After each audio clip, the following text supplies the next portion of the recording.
Assalamualaikum warahmatullahi ta'ala wabarakatuh. Rabbi shrah li sadri wa yassir li amri wahlul 'uqdatam min lisani yafqahu qawli. Subhanaka la ilma lana illa ma 'allamtana innaka antal alimul hakim. La hawla wa la quwwata illa billahil 'aliyyil 'azim. La hawla wa la quwwata illa billahil 'aliyyil 'azim. La hawla wa la quwwata illa billahil 'aliyyil 'azim. Amma ba'du. Saudara-saudara pendengar sekalian di seluruh Malaysia dan juga di seluruh dunia, maksud saya di seluruh dunia ini maknanya orang-orang bukan Melayu pun kena fasih lah berbahasa Melayu. Baik, alhamdulillah pada hari ini saya dapat kembali memberikan kuliah dan saya memohon maaf kerana tidak dapat meneruskan kuliah saya di atas sebab-sebab tertentu, antaranya COVID-19 ini dan juga tugasan saya yang masih belum siap sepenuhnya. Jadi hari ini saya akan membuka laluan kepada tuan-tuan untuk bertanya kepada saya, dan saya mengambil masa dalam 20 minit untuk memberikan satu maklumat yang terkini. Dengan maklumat ini nanti saya harap tuan-tuan dapat menimbang dan menilai semula akan kerja buat saya ini. Baik, alhamdulillah kajian yang saya buat ni pun dah terlalu lama, dan saya nak menceritakan sedikit bagaimana kesukaran yang saya hadapi pada tahun 1973 lagi, dan saya flashback kepada semenjak saya dilahirkan pada tahun 1955.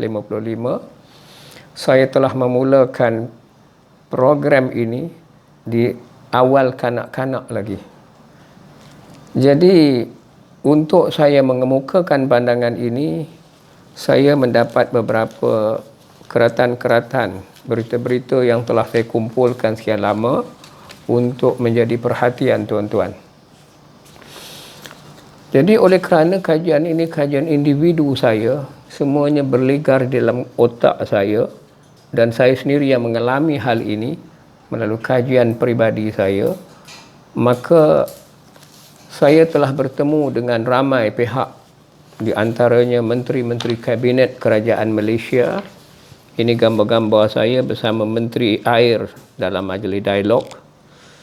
Ini dengan Menteri Pertanian.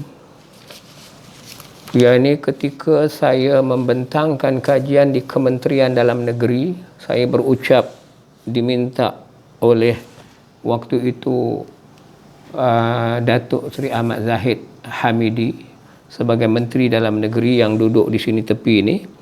Ini saya sedang berucap di atas permintaan beliau di atas pentas.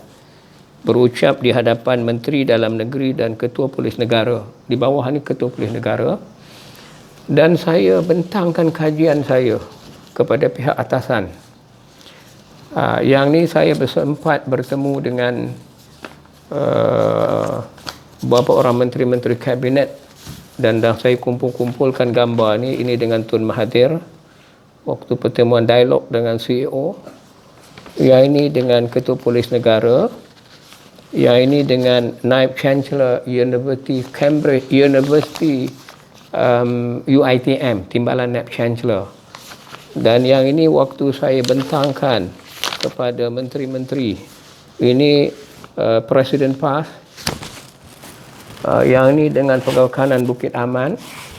Ini kawan sekolah saya, Timbalan Ketua Pengarah SPRM. Yang ini waktu saya bentang kepada Universiti Teknologi Petronas, ya, kepada mahasiswa dalam intellectual discourse, building the scientific mind. Banyak tempat-tempat yang saya dah bentangkan, tetapi saya tinggal keseorangan balik. Saya terpaksa buat seorang diri, ya. Ini dengan pensyarah-pensyarah politeknik, 3 politeknik yang telah saya bentangkan. Namun perkara ini ditinggalkan begitu sahaja, tidak mendapat perhatian yang serius.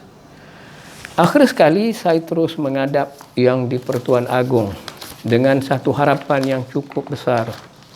Saya menghadap Yang di-Pertuan Agong dan juga saya menghadap Raja Muda Perlis dalam seminar di Raja. Ini Raja Muda Perlis, minta maaf gambarnya dah habis koyak-koyak. Ini waktu saya berdepan dengan Raja Perlis dalam seminar di Raja, di Perlis. Saya ke Perlis untuk menghadap tuanku Raja Muda Perlis. Ketika saya bersama dengan Yang di-Pertuan Agong, masa itu dia baru saja nak dilantik sebagai Yang di-Pertuan Agong, sempat saya bertemu dengan tuanku dan tuanku kirim salam kepada orang Ipoh. Kenapa orang Ipoh? Jangan tanya. Kerana inilah yang saya katakan inner voice. Dalam bidang sains ini ada inner voice kita. Perasaan rasa hati kita nak menyampaikan sesuatu. Maka saya memilih Yang di-Pertuan Agong dengan harapan saya dapat menyampaikan berita ini kepada baginda tuanku. Dan inilah permintaan tuanku dalam akhbar berita harian, pesanan agung. Jadi pesanan agung inilah yang saya ambil kira dalam kajian yang saya buat begitu lama, dengan harapan Malaysia akan menjadi negara contoh dunia dalam membangunkan semula tamadun manusia ini. Sebab manusia sekarang sudah hampir tidak bertamadun. Kenapa berlakunya COVID? Kerana di antaranya makan kelawar. Kelawar dimakannya. Tikus dimakan hidup-hidup. Masya Allah. Begitulah manusia sekarang. Siapakah yang nak mendidik mereka ini? Saya bertemu dengan Profesor di Raja Engku Aziz. Berdialog dengan Profesor di Raja. Dia saja yang di Raja. Profesor lain tidak ada title di Raja. Saya sini menghadap tuanku Sultan Azlan di Istana Iskandariah. Dihadiri oleh penjawat-penjawat awam.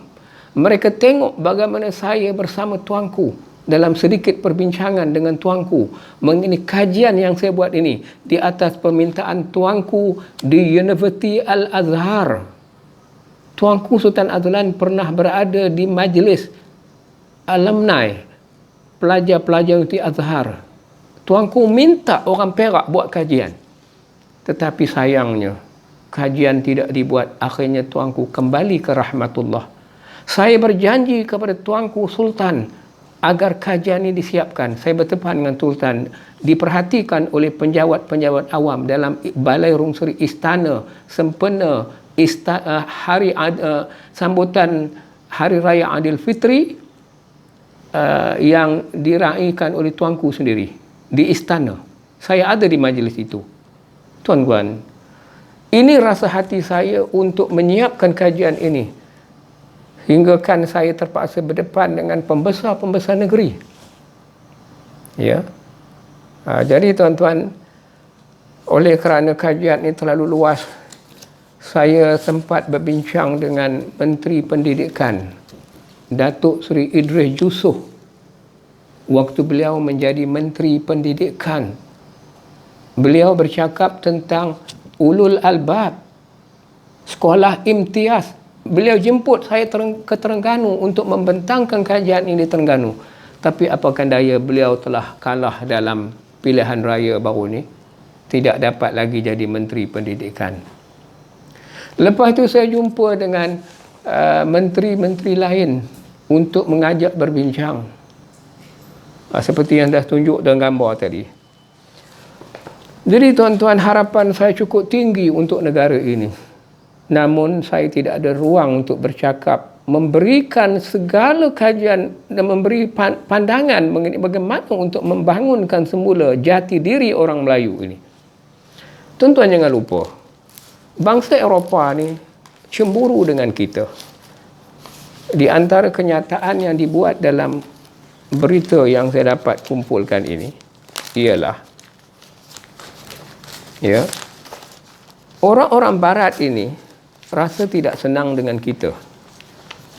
Di antaranya berita dikeluarkan orientalis sejarawan. Ini beritanya.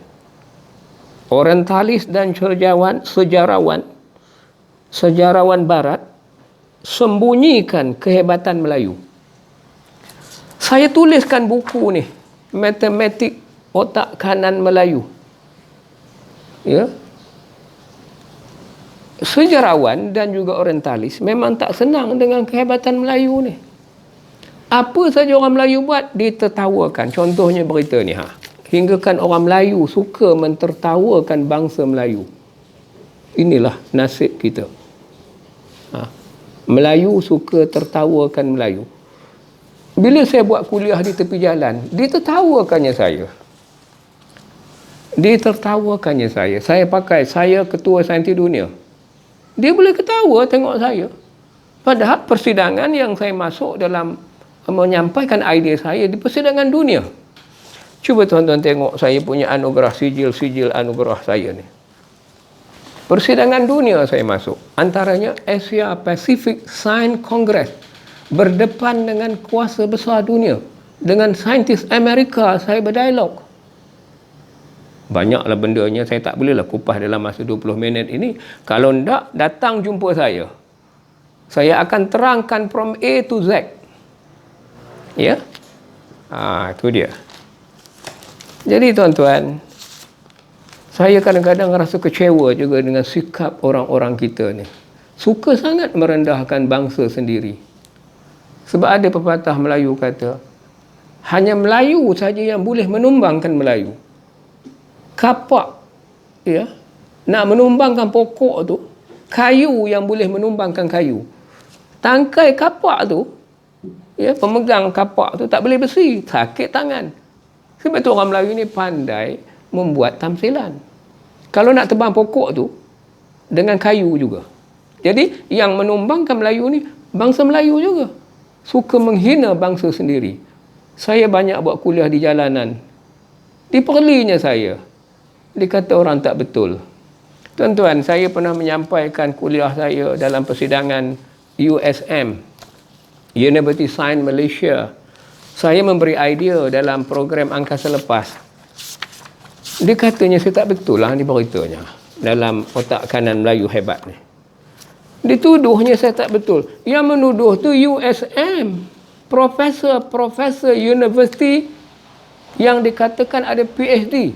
Tetapi idea saya telah diterima pakai oleh pereka-pereka kapal angkasa.